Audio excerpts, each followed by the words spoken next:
nos auditeurs de cette nouvelle chronique du HCCA, nous avons le plaisir d'accueillir aujourd'hui Daniel Chéron, qui effectue actuellement son deuxième mandat en qualité de président du HCCA jusqu'en 2026. Bonjour Monsieur Chéron. Bonjour Sabrina. Pouvez-vous commencer par rappeler à nos auditeurs quelles sont les missions du HCCA et comment est-ce qu'elles s'organisent?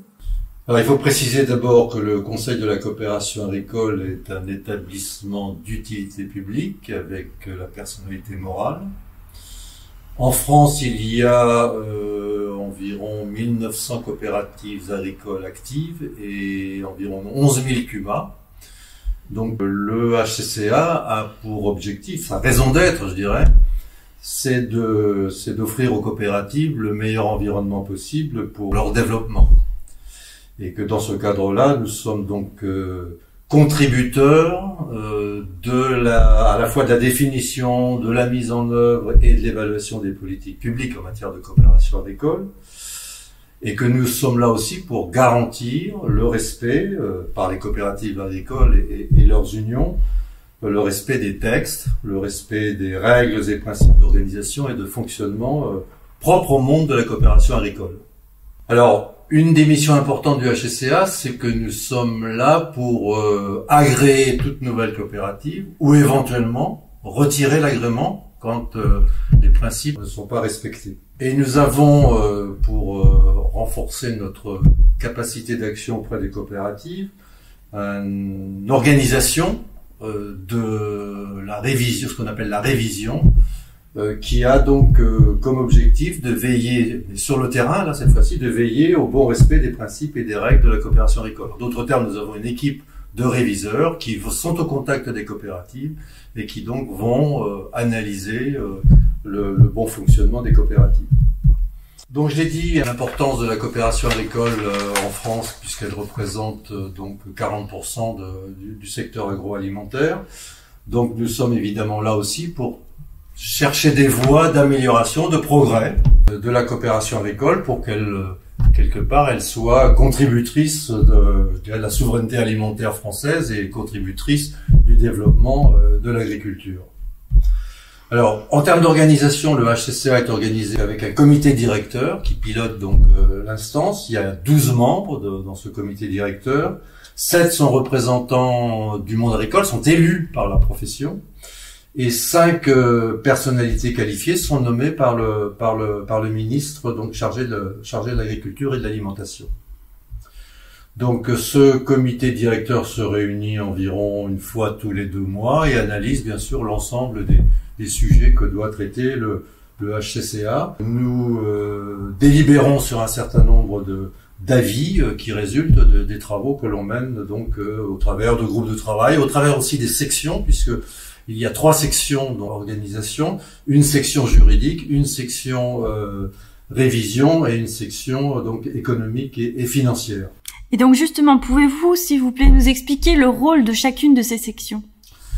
Alors, chaque section donc traite un certain nombre de sujets qui sont bien sûr du champ de sa compétence. Si je prends l'exemple de la section juridique, elle est là pour notamment donner les agréments et les retirer si nécessaire.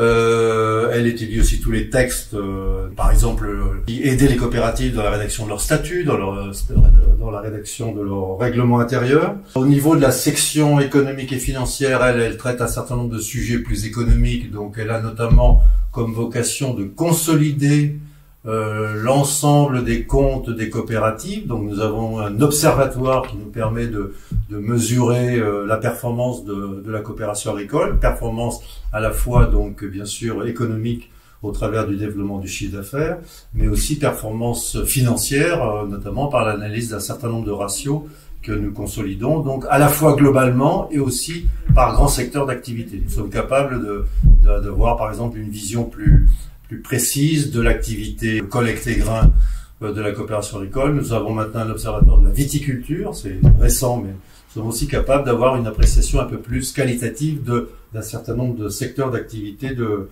la coopération agricole. La dernière section, c'est la section révision, qui elle est là pour établir les règles et les principes que vont donc appliquer les réviseurs quand ils feront leur audit entre guillemets une fois tous les 5 ans.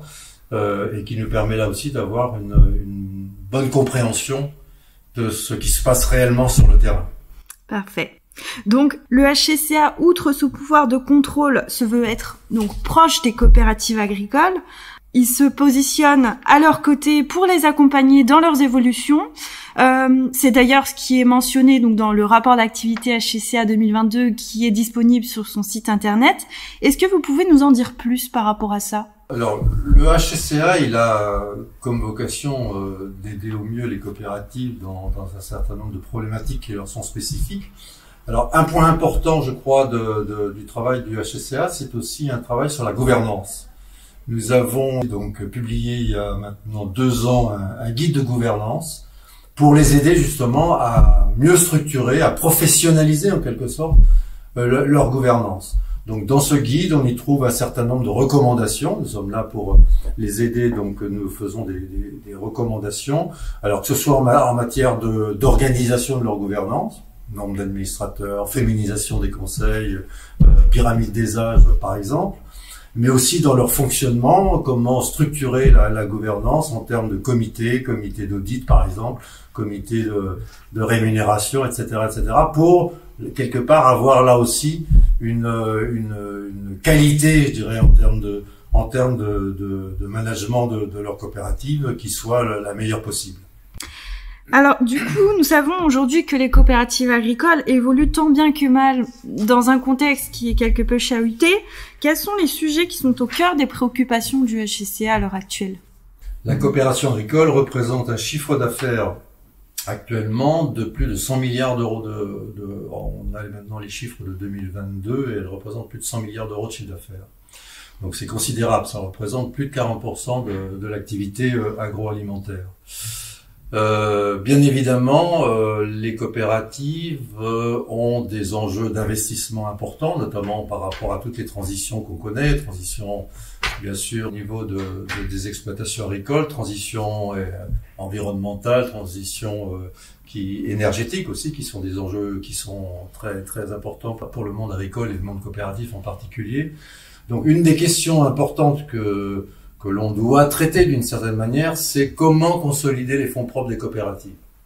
Nous sommes actuellement en train de réfléchir à la mise en place d'un fonds qui pourrait être dédié aux coopératives agricoles pour leur permettre de consolider leurs fonds propres, sachant que, évidemment, les mécanismes de fonctionnement d'une coopérative sont un peu particuliers et que l'accès aux ressources financières, notamment aux ressources bancaires, peut être un peu compliqué pour un certain nombre d'entre elles, compte tenu de leur spécificité et je dirais compte tenu notamment que le capital d'une coopérative appartient bien évidemment aux agriculteurs.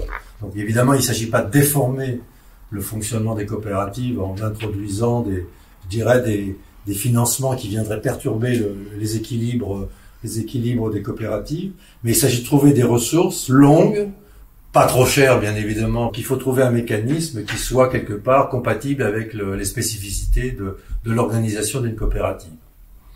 Le deuxième enjeu, à mes yeux, c'est bien sûr le capital humain. Dans une coopérative, ce qui fait sa force, ce sont les hommes. Et donc, il faut trouver là aussi les moyens à la fois de former des agriculteurs pour qu'ils aient envie de prendre des responsabilités au sein de leur coopérative. Donc, comment les accompagner en matière de formation? Comment leur donner l'envie quelque part de prendre des responsabilités dans leur coopérative? C'est pas forcément un enjeu très facile compte tenu de toutes les exigences que les agriculteurs ont déjà sur leur exploitation, le temps qu'ils peuvent être amenés à passer sur leur exploitation. Donc comment donner le goût à des agriculteurs effectivement de prendre des responsabilités supplémentaires, comment les former pour affronter un monde complexe, à la fois sur le plan de l'agriculture en tant que telle, mais aussi des enjeux financiers, des enjeux d'exportation vers des pays lointains, etc., etc. C'est comment leur donner, je dirais, une capacité à affronter un certain nombre d'enjeux qui sont par nature très complexes. Voilà un des enjeux qui me paraît important. Donc la formation est vraiment, je crois, un levier extrêmement important pour le devenir de nos coopératives agricoles françaises de demain. Merci Monsieur Chéron d'avoir répondu à ces quelques questions. Rappelons aux auditeurs que toutes les publications et autres informations utiles concernant le HCCA sont disponibles en ligne sur son site internet www.hcca.coop. Merci à tous pour votre écoute et à très bientôt.